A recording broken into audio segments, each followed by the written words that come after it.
تو که میگفتی برای تفریح میرین، همه ی روزو بیرونید. پس چرا گذاشتیش خونه آبجی؟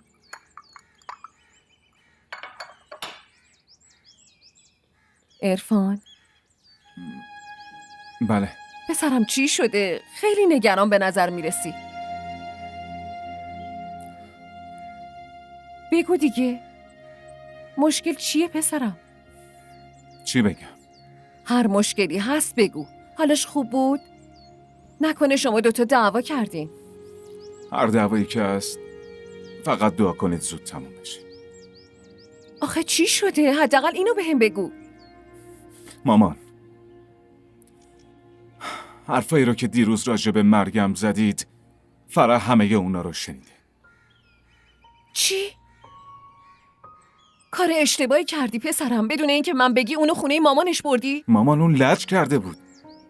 میذاشتی باهاش حرف میزدم، شاید درک میکرد. مامان، من فکر نمی کنم الان بخواد حرفی بشنوه یا درک کنه. همین الان منو ببر اونجا، خودم بهش میگم که سوء تفاهم پیش اومده. تمومش کنید مامان، لطفاً. اون الان میخواد تنها بمونه. عرفان، اگه اونجا قشقرق بپا کنه چی؟ شرایطش الان فرق میکنه، نمیتونه خودشو کنترل کنه. هیچ اتفاقی نمیافته.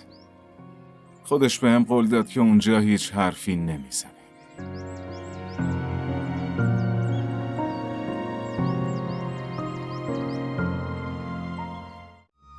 کانال ما رو سابسکرایب کنید. حمایت شما به ما روحیه میده.